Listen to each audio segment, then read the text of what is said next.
Bien,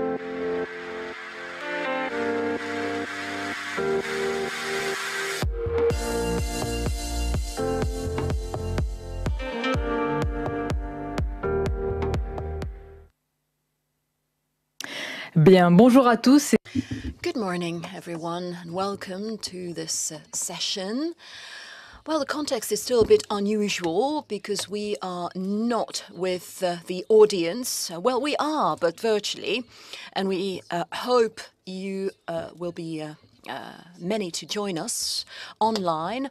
Our session is dedicated to the new frontiers of Europe. So the notion of border, frontier, is at the heart of this debate, and we hope this debate will be animated. When we talk about borders, the notion of sovereignty, opening or withdrawal, nationalism, all these notions are at the heart of this debate too. So this is a challenge for Europe. What kind of a relationship do Europeans have between amongst themselves and with others? So to give it some thought and to anticipate on these new frontiers, to think about the consequences that may derive from it, I am surrounded by distinguished panelists. Kalypso NICOLAIDIS, you are a political science expert, a lecturer in international relations at Oxford University. Of course, there is, when we talk about borders, a lot to be said about opening up frontiers, opening up borders, or closing them. Together with us, Juhana VARTIAINEN, you are an MP in Finland. You're also an economist, and from your experience, you can draw a Nordic vision, and you will talk about a government of experts that influence a lot our modus operandi, and we've seen it at play during this crisis. Together with us in the studio, Stéphane ISRAÉL, he's the CEO of Arianespace. So how can space be a revelator of Europe and the way we think of Europe, and how can we draw inspiration from space to rethink the frontiers of Europe? Dominic, GRIEVE, you used to be a Tory MP, pro-European, and you will give us the British perspective on the integration of Europeans in a global world. Dominic MOISI, you're a political scientist, expert in geopolitics, and you've been a keen observer of the disruptions of our world. You work at the Institut Montaigne, and you will shed some light on what's at the core of this subject, maybe stepping back somewhat and thinking of the fact that borders are not only a geographical concept, but maybe think about the Canadian meaning of a new frontier. I will first and foremost give the floor to Hippolyte so that he can give us an introduction, and let's not forget about migrations. They're also at the heart of the topic.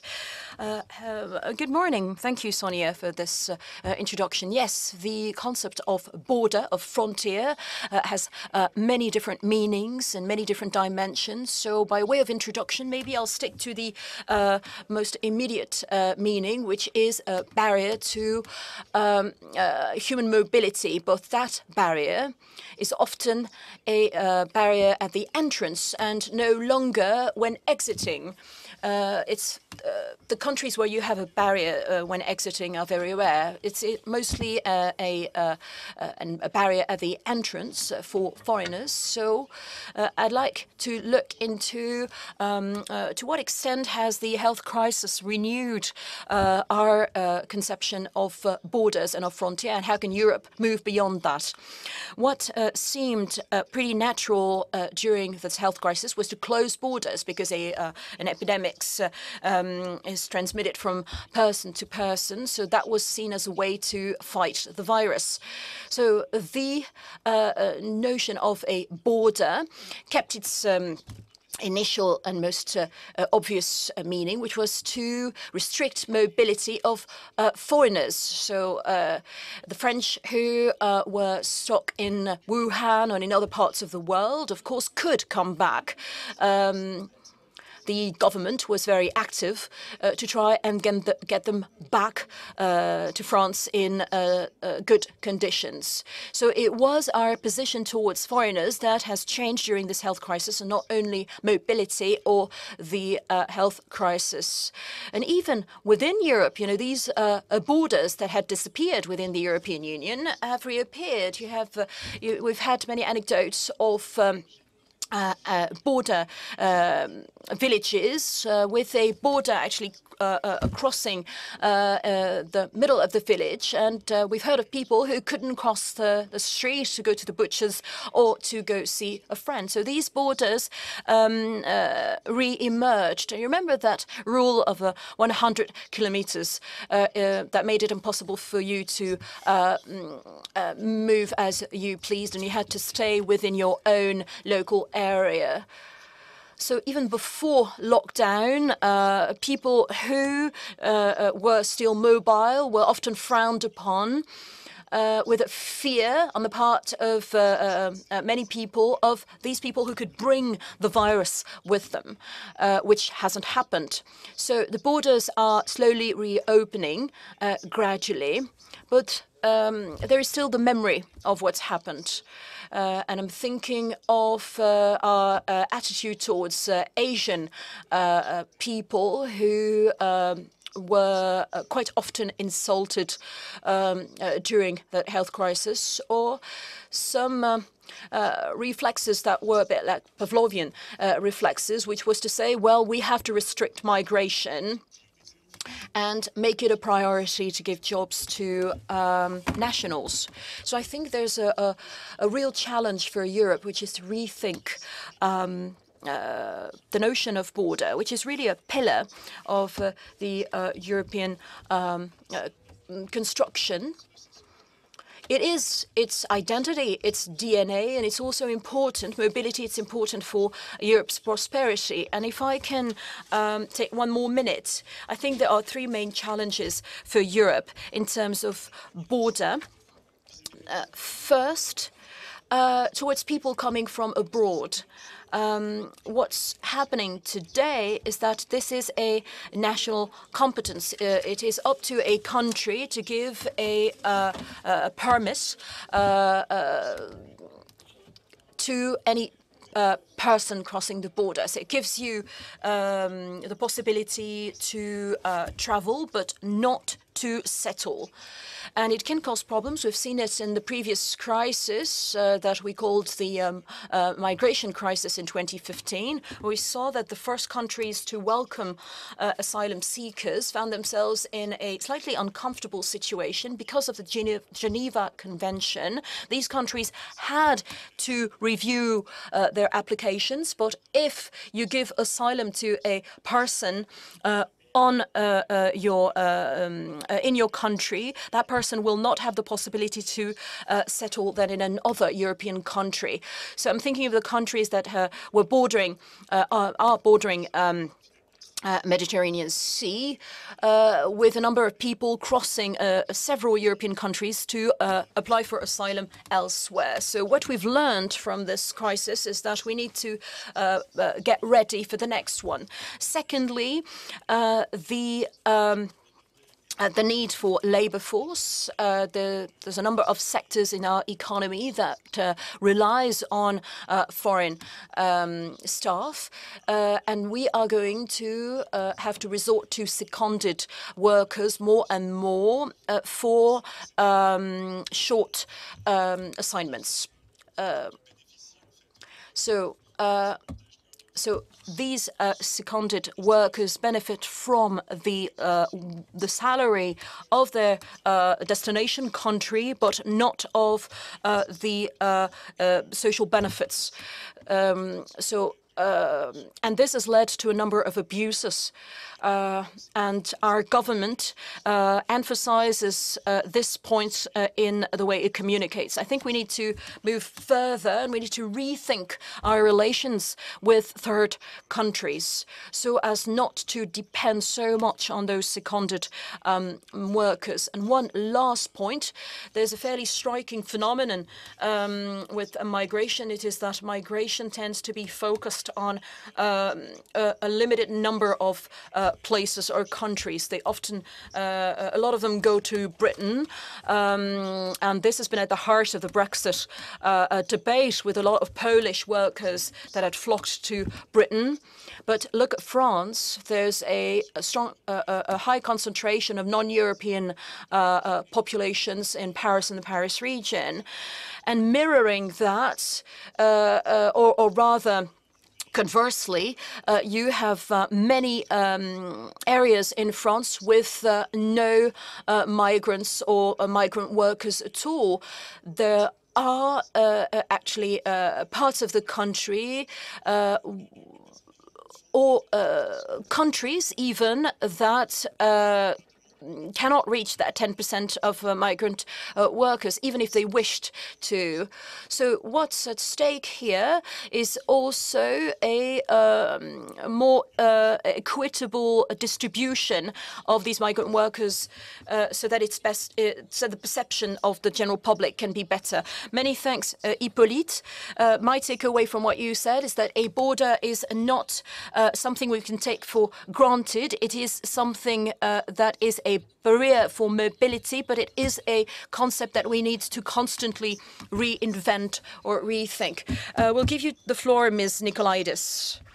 Well, I'm going to pick up on what Hippolyte has just said. Over the last 70 years, Europe has constantly opened up. And I think with the COVID crisis, we've reached the limit of that opening up to the outside. And firstly, internally, it sort of demythified that question of national borders. This, borders have become slightly different because we've often talked of a chaos, but actually a lot of the governments and states have lifted a number of constraints in terms of state aid, for example, but we've never lifted the borders of the welfare state. We've played on inclusion, exclusion, and as Hippolyte has just explained, everybody went back home, everybody went back to their hospital, their healthcare system. And more seconded workers will not be able to stay and benefit from the welfare state. And I will say more generally that what we've observed is that borders, there's a sort of play on scale with different phases in our autonomy.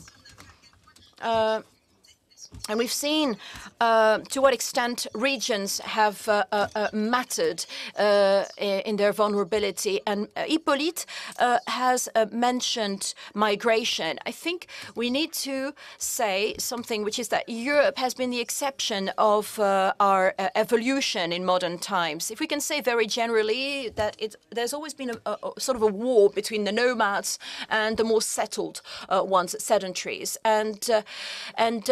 We used to think that the nomads would always stand to lose. Things have changed. In Europe, people who are mobile tend to be the privileged ones. But actually, during the crisis, it's been sort of the revenge of the sedentary ones. So this is what we've experienced with the crisis. This is what has been emphasized. So that was internally. But besides, externally, when we talk of borders as a geographical limit, and,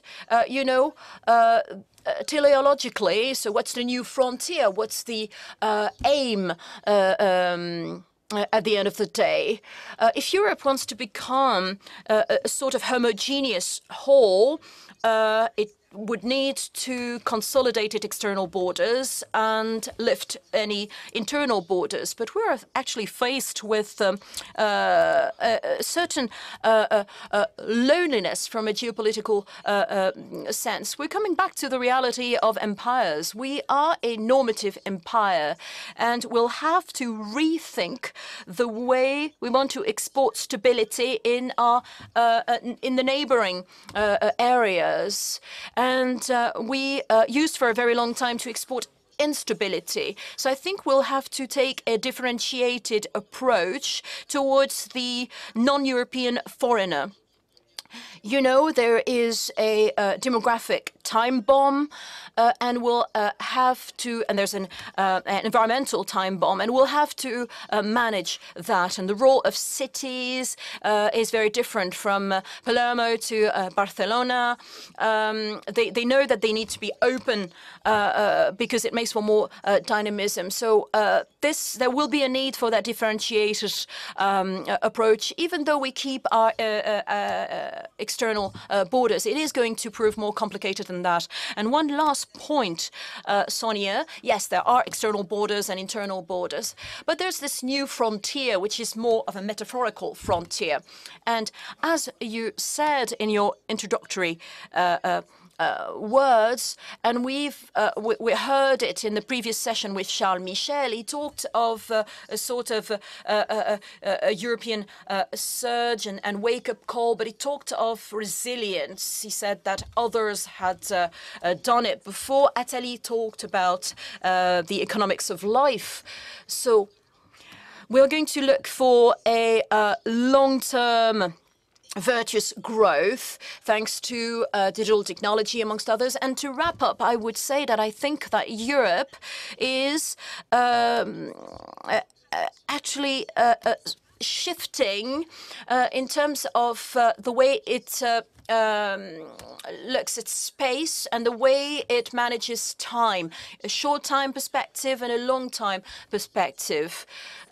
So that's the new frontier. How we are going to focus on a more long-term approach. And we can be the gatekeeper of the long term. So leave it to the state to take care of the emergencies.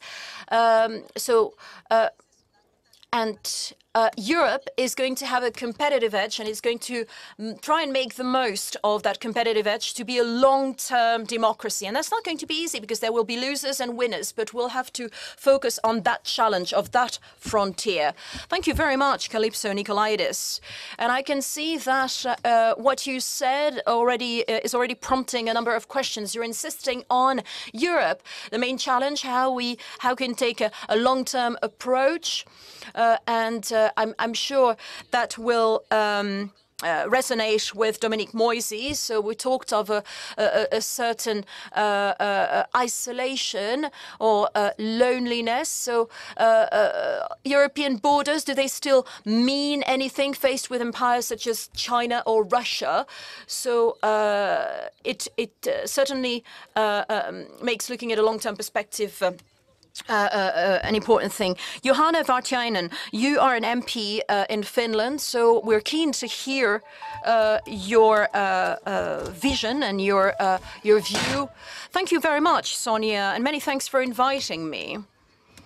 The pandemics and borders in Europe, I think that there are very interesting avenues to explore. Europe has tended to close because of the surge in populism and nationalism.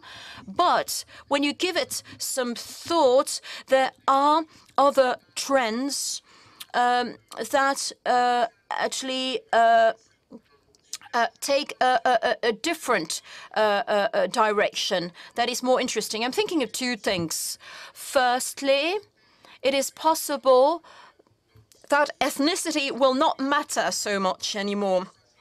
it is quite obvious with the pandemics that what we needed to do was to protect people, whatever ethnic group they are from, and even beyond the scope of Europe, of course, because pandemics doesn't, of course,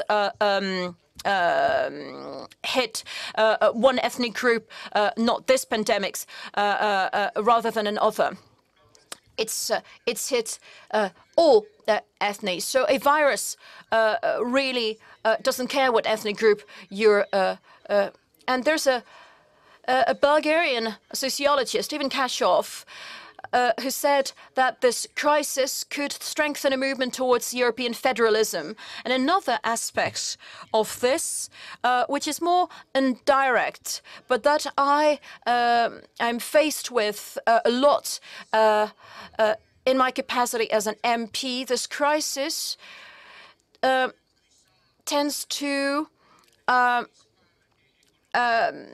call for strengthening our capacities in terms of fiscal and economic policies. We know, of course, Mr. Macron and Ms. Merkel have drawn inspiration from the traditional circumstantial economics to handle this crisis, but there is a move towards a more federalist economy, and we don't know where that's leading. But, for example, and let me come back to that idea of ethnicity not mattering anymore. In the Nordic countries, the support of ethno-nationalist parties actually is strengthening the popularity of our government. As Ms. NICOLAIDIS said, functional rather than ideological. Well, when you think of the fact that some parties tap into people's bitterness. I'm thinking of populists and nationalists that, are against feminism, against Islam, and for traditional family. So this is very concrete, and governments, will be appreciated according to their performance, concrete performance. So, see, I seem to be quite vehement, that, when you want to manage a crisis like this, questions and fantasies, which are based on symbols and identity, should be pushed aside to a secondary level. When in the Nordic country, in Scandinavian countries,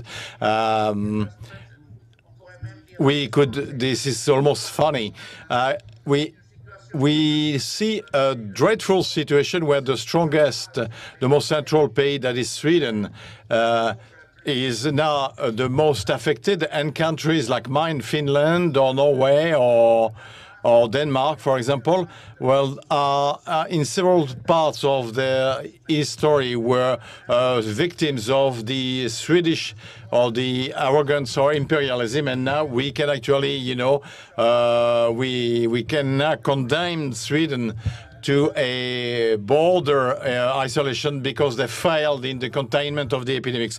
I wouldn't say there is some kind of a rancor or bitterness, but anyway, we feel somewhat the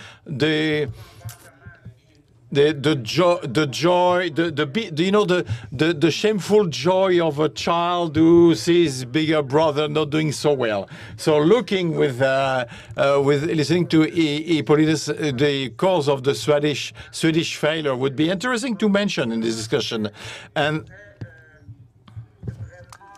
But briefly, I could say that it is mainly a technocracy. Sweden is managed by experts. They have organization of experts, a bit like in France, where you had those major, the ponts et chaussées and things like that. And, so, highly independent authority, but it functions like that everywhere in Sweden. Sweden is one of the countries which was the first to establish an independent central bank. And even here, there is a social health authority which has designed this policy to contain the pandemics and possibly there was a strategy at the origin to let the virus invade the population to create some kind of, the herd immunity, but this would have been very difficult for the government to monitor this vis-à-vis the voters. But Sweden, being a very technocratic country where it is difficult to clearly challenge such authorities of technocratic experts, this is the way it will function, and with rather dreadful results. So thank you, Sonia. And these were my views. Thank you very much. Many leads and are in your comment, especially ethnicity, which is losing ground. You're saying, based on your experience, it's important for us that the ethno-nationalistic parties faced with reality are losing ground. But temporarily, we'll have to consider this, in view of the economic and social crisis that is about to hit the countries. Don't you think those parties might actually regain force or momentum because there will be another reality and possibly another vision? But anyway, thank you very much for your presentation. Stéphane ISRAÉL, manager of Arianespace. I was saying earlier on, we take a higher views now, space being an amazing indicator of the way we look at borders. Yes, thank you. Thank you all. Yes, indeed. For us, space is a new border, a new frontier, a frontier that the inhabitants of the Earth, have sort of invaded for about 50, 60 years now. The Russians, the Americans, the Europeans, the extra atmospheric space starts about 100 kilometers above the Earth, and therefore it is a border which is fascinating, which is interesting, stimulating, and this is most important because I think clearly we all have this will to go beyond, to go somewhere beyond. And we need borders, but we also need to cross borders. We need both, actually. We all, inside us, we all have this dialectics. Let's not, there's no contradiction because the taste for the border and the taste for crossing the border, we need both. So what we could say from space, that it's a conquest of a space border, we did it as Europeans. We did it with an agency called the European Space Agency, founded in 1975, with 22 member states, including Finland and Greece, as well as member states who are not part of the European Union, such as Switzerland and Norway. And, of course, there is also the United Kingdom, which belongs to the European Space Agency. Since the Lisbon Treaty, the European Union has granted itself a space authority. Two major programs exist now, the Galileo program for navigation, geographic positioning, and Copernicus program for environmental safety, which are actually under the control of the European Union. But there are also very strong national wills. The CNES, for example, the French National Space Agency, was founded by General de Gaulle. We can see that there are national wills, but they were able to go beyond that dimension to aggregate means and to create something wider and stronger. Of course, there are the Russians and the Americans, Americans and Chinese today, and we cannot go to achieve our project or complete our project if we don't aggregate our means. Now, if we look at the rockets, Ariane is a European expression, and with 12 member states, at the 70s, we wanted to have an autonomy to access space, but in French, in cooperation with Italy, Germany, Switzerland, Spain, and others. So we are this expression of a European will. And today, because I don't want to be too, I won't dwell on this, the new frontier in space is more actual than ever, because when we look at the major challenges of the 21st century, they will find their answer in space, through space, for the Terrians, for people on Earth. So we need satellite for safety, for security, connectivity, Internet of Things, autonomous cars or self-driving cars, climate surveillance. Mentioned the Copernicus program. We need satellites for climate surveillance. And this challenge that will facilitate the 21st century, that is it the fact that we go beyond the dream, you know, the go to space, young man. So we can see that space is a resilience. This crisis, but this crisis led to lockdown, but also we need land infrastructures and also need satellites that make it possible to do resilience of telecoms. I would say today the new border, the new frontier of Europe could be a major project of satellite constellations.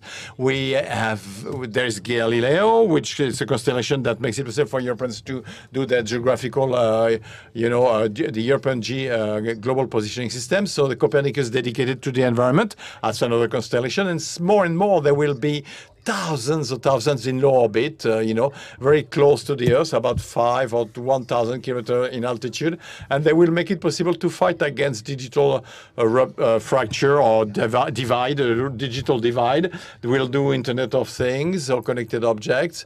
And through the evolution of technologies, it is clearly one of the new frontier of our space activities. There is a lot of attention given to these constellations in the US, with private players who are now,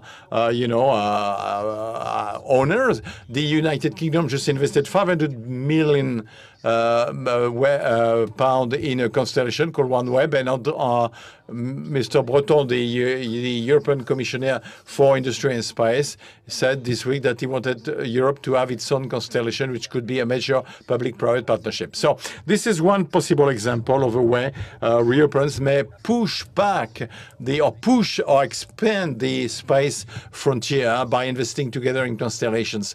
Let me close on a note here. Like in every domain, there are several visions for space. Space is some kind of new Far West, where it's a free fall, a new law of the jungle, and dump our junks there, and it would be a space junkyard. And then there is more sustainable vision of space, that would be compatible with our values. It's a space that is fundamentally useful for people on Earth. It's not a billionaire who wants to invade space for his own need. So it's a space for which we are advocating at the agency, and therefore Europeans will be able to go further together in this beautiful dimension to get to new frontier. Thank you for bringing us this dream and going further with this phrase which defines frontier. We need frontiers. We see it now with all the crises, but also need to go beyond the borders or beyond the frontiers. This is what you do in this constellation project. We're back to very concrete aspects of situations. This is why your participation is important, because the frontier you're talking about, which we cannot control, but that you handle in the way you describe it. This is what we experience through the digital divide and our ecological ambition. And now I'll give you the floor on that, Dominique GRIEVE. Thank you. Thank you for this invitation. I thought that this morning I would attempt to give you a British viewpoint, which comes from the Brexit, on this issue of border. As Kalypso said, it is clear the Brexit decision was, in a way, the revolt of the sedentary. But what's odd, in a way, and which has not been solved, is the fact that the demand for British exception does not translate just by saying we want borders or we don't want borders. It's not as simple as that. Clearly, one of the reasons why we voted out was worries, the worries about immigration, and I believe the worries about immigration coming from outside of the European Union rather than within Europe. Of course, we do have a lot of Polish and Romanians who came to the UK, but that was not really the issue. It was more the fact that Europe or the United Kingdom flooded by a tsunami of population coming from the Sahel or from the Middle East. And this is what caused, in my opinion, one of the justified or fueled the vote. Now, 4 years later, where do we stand? What's odd is that in the UK, we said that we want to be cozy in our little cottage, but we also want to be a country which is the leader of globalization. We want to be involved. We want to trade goods and services and finances with the rest of the world. And we talk very optimistically with a viewpoint which says that we would do it better outside of the European Union than within the European Union. And there is a tension between two visions of the UK, of the United Kingdom, or vis-à-vis the external borders, which has not been solved. All I observe is that in the last 4 years, and now with the COVID, we are in a period of uncertainty, and this uncertainty leads to the fact that people do not know what they want any longer. Do we want to be an economic partner with China, or the consequences of COVID and its behavior vis-à-vis on Hong Kong means that we want to cut off from them? Now, it's interesting to note that the government was able to announce a policy that we might make it possible for 3.5 million Hong Kong citizens to come to the UK, and nobody complained about that idea. At the same time, we're talking about, erecting barriers in Calais, where we don't want to see immigrants crossing the channel to join us in the UK. So eventually, there is this major problem concerning our participation and international participation commitment, because any international commitment comes with rules and obligations, and be it the European Union, our participation, which I do hope will continue, partnership in the European Space Agency. I mean, all this fuels a debate, but not often open. It is rather a closed one where participants shrink back to their positions and don't know what they want. What I'm sure of, though, is that we are in a world that changes very rapidly, and eventually the thing which is, in my opinion, the most striking one is that the British at the borders are the borders of freedom and democracy, because this is where our partners come from when it comes to the international relations. So, despite everything that happened in the last 4 years, in my views, it is with our European partners that we will try to reduce borders as much as possible, despite the fact that we left Europe. We'll do the same thing with the other international partners, such as Australia or New Zealand, but reality of our geographical location in the middle of Europe is that it is with Europe that this cooperation will continue growing.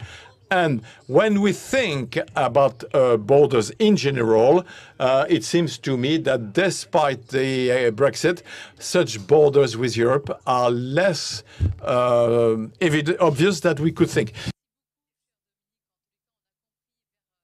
Well, thank you very much, Dominic GRIEVE, for sharing your beliefs and for also talking about the uncertainty in which we find ourselves. And you talked about the frontiers of democracy and freedom, which ties in nicely with what you said, Mr. VARTIAINEN. It could go both ways, because you talked about ethnic nationalism. So now time has come to give the floor to Mr. Dominic MOISI. Well, thank you very much, Sonia. Actually, there's a real continuum with what Dominic, with a C at the end and not a Q-U-E, like my first name said, about the... I'm more a proponent of the geography of values. So, spurred on by Hippolyte, I decided to step back and to talk about the new frontiers of Europe, based on the speech that was made 60 years almost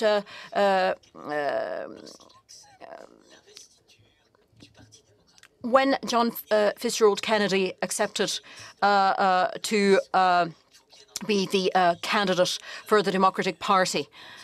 And let's go back to Frederick Jackson Turner, great American historian, said, who made a presentation that actually came to be at the heart of a debate about the frontier in the creation of America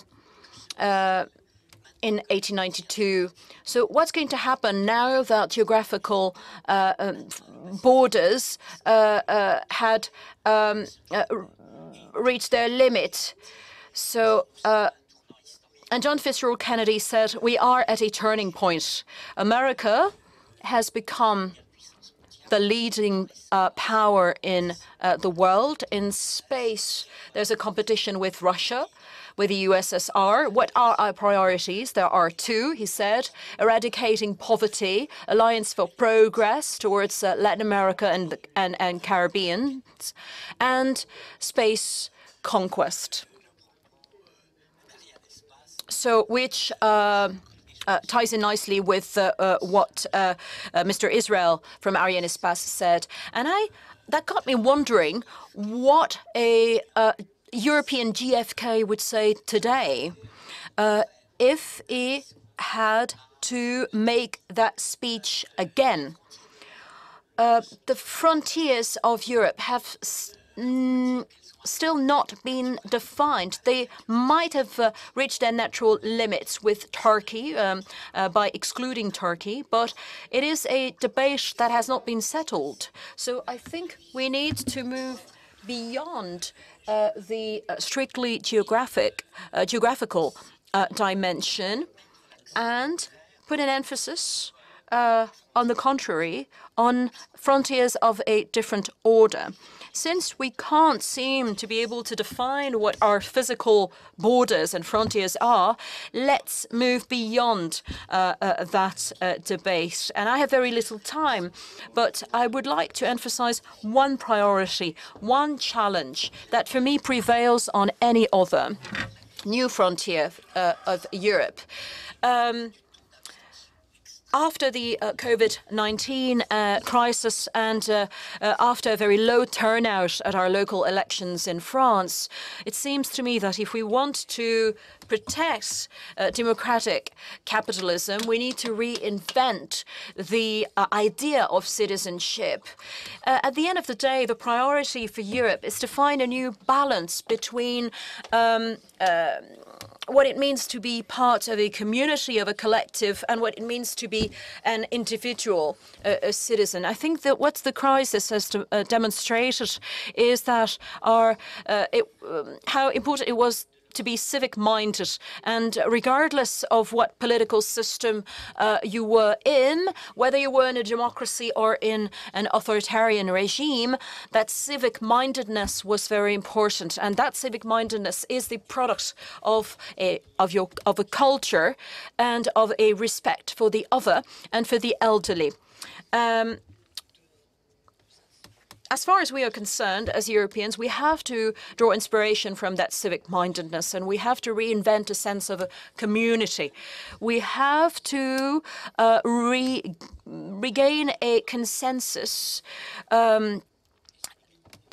moving beyond and eradicating inequalities, finding a new respect for politics, and re-legitimize politics. And I think the time might be ripe for this, because the COVID-19 crisis has hit populisms pretty hard. I mean, populists who are in power: Boris Johnson in the UK, Trump in the US, Bolsonaro in Brazil, because it's actually put to the fore their obsession with the economy that prevailed on the health of their citizens.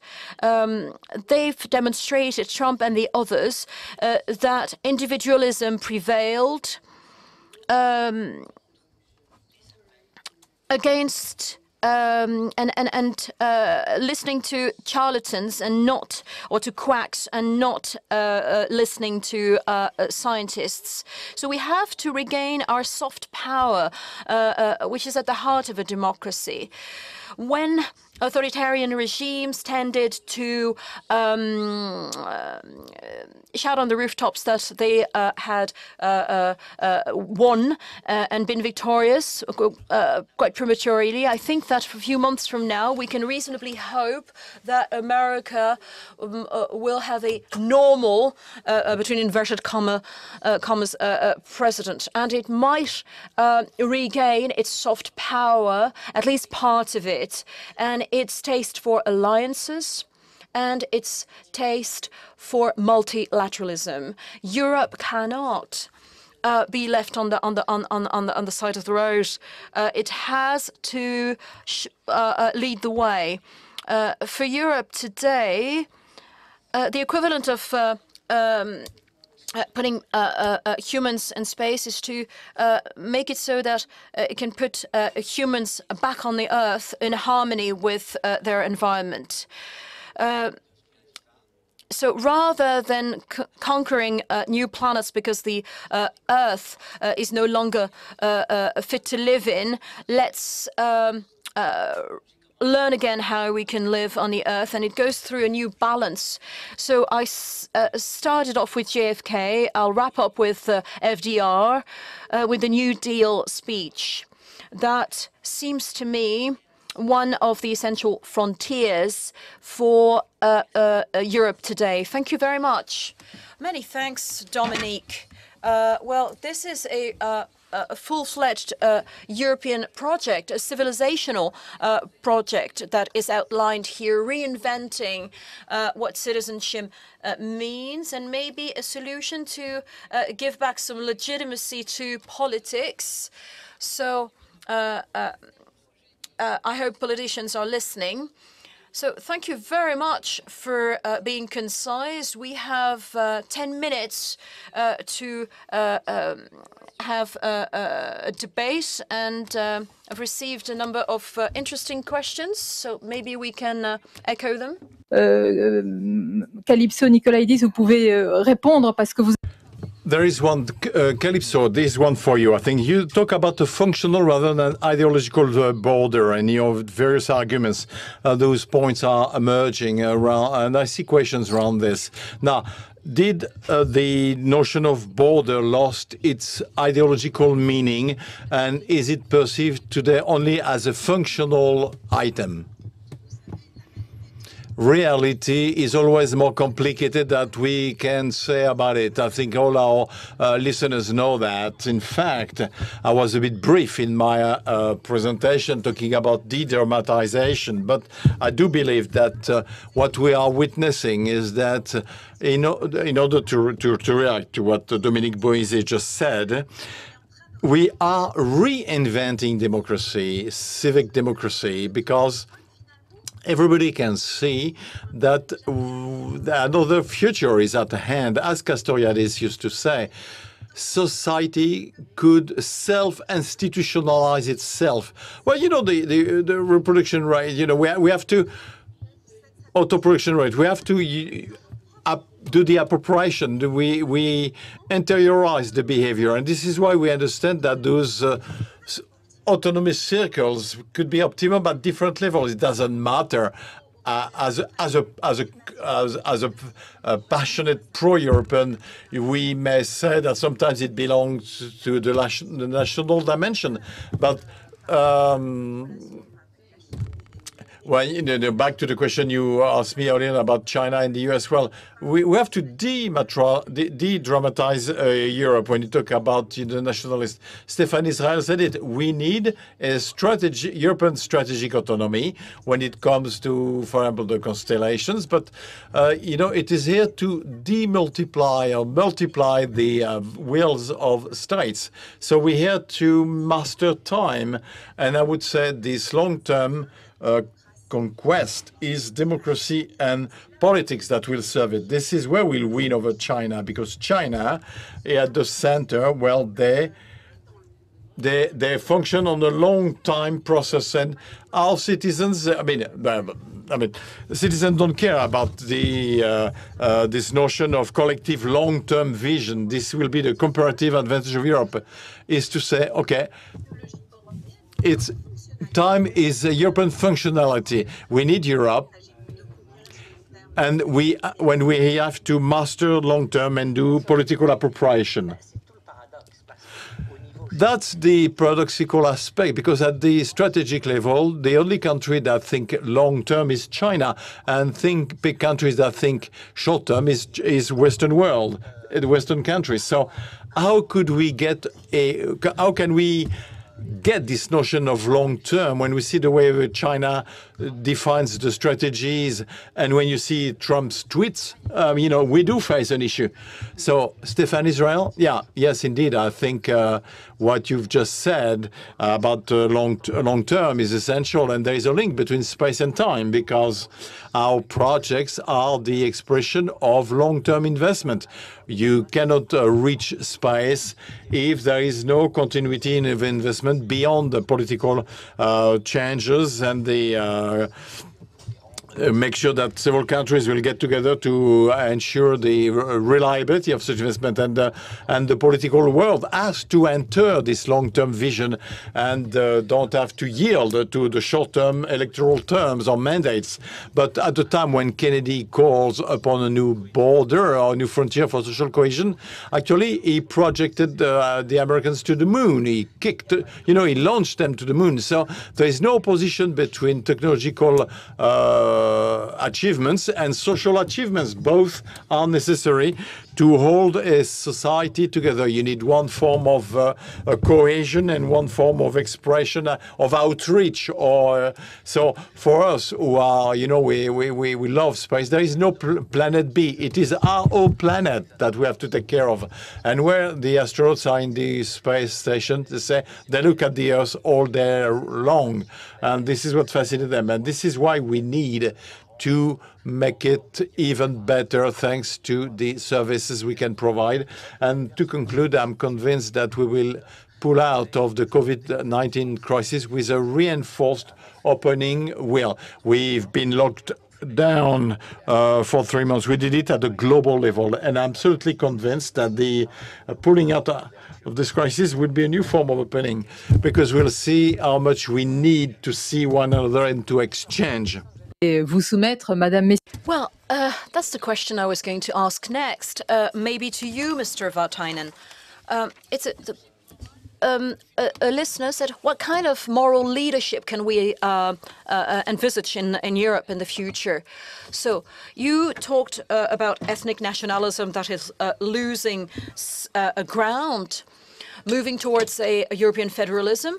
And you said that these ethnic nationalist parties are losing ground over the last, or have lost ground over the last few months. Well, once the virus has disappeared, once we have a vaccine, we won't be able to elude economic problems. There will still be weaker public finance. We'll have to strengthen, the incentives to get back to work, and we will need migrants for our labor market. And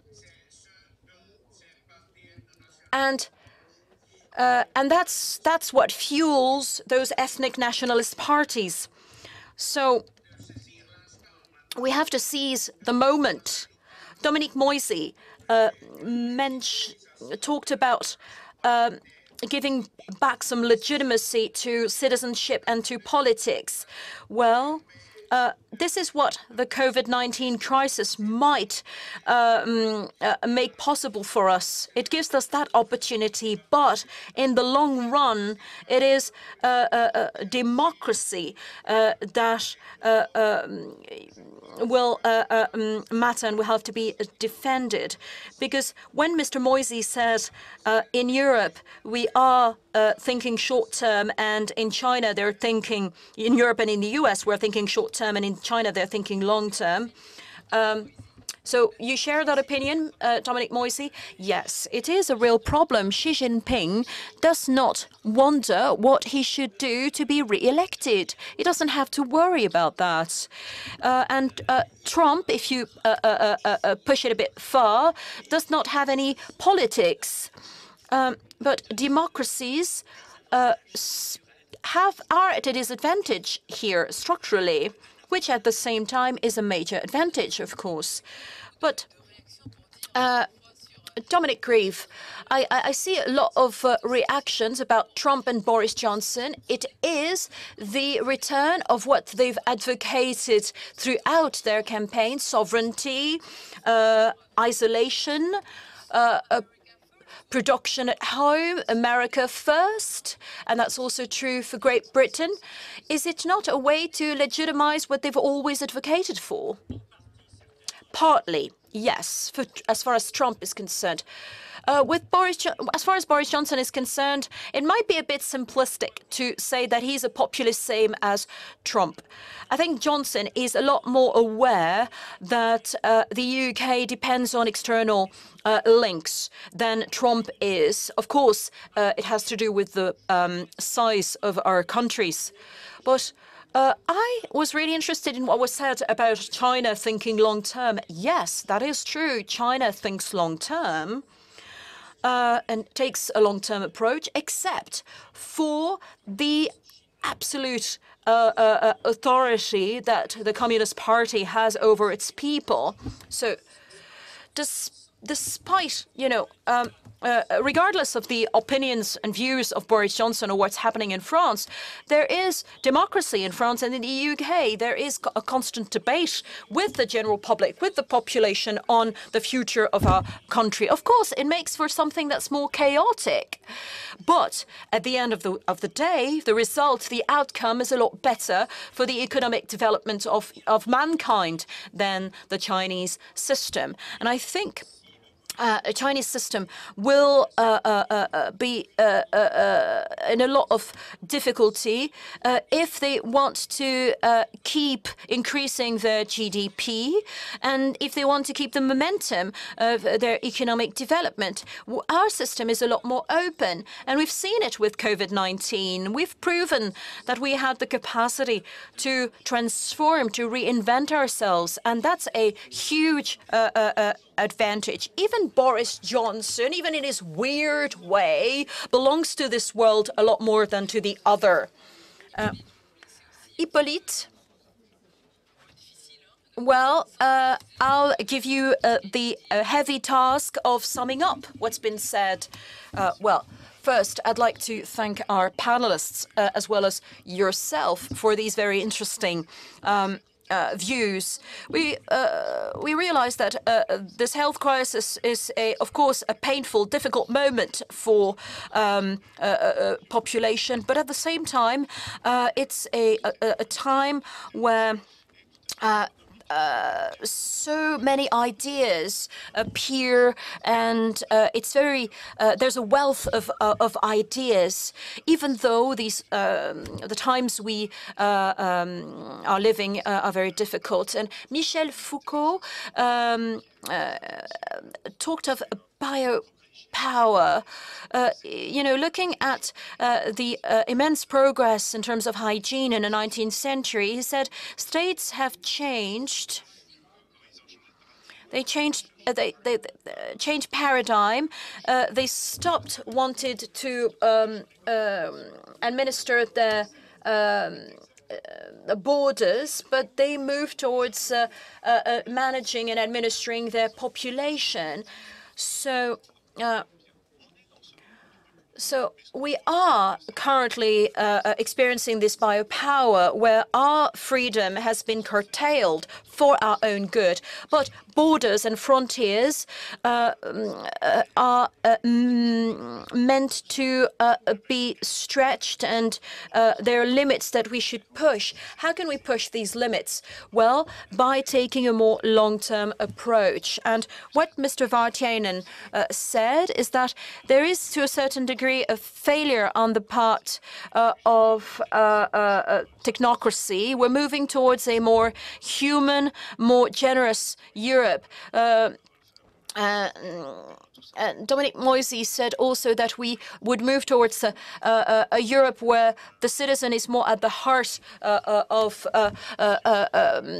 politics. And Dominic GRIEVE also said that we would renew with a tradition that is British, but not only, which is a frontier that is the frontier of liberty.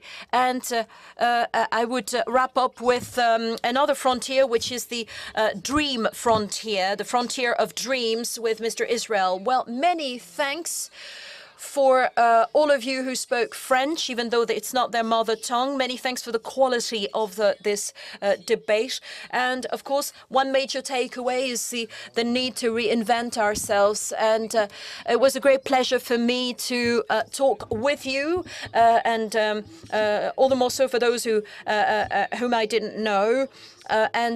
These conferences, this conference is always very rich in content. And this is not the end, of course. There are further sessions throughout the day. See you very soon.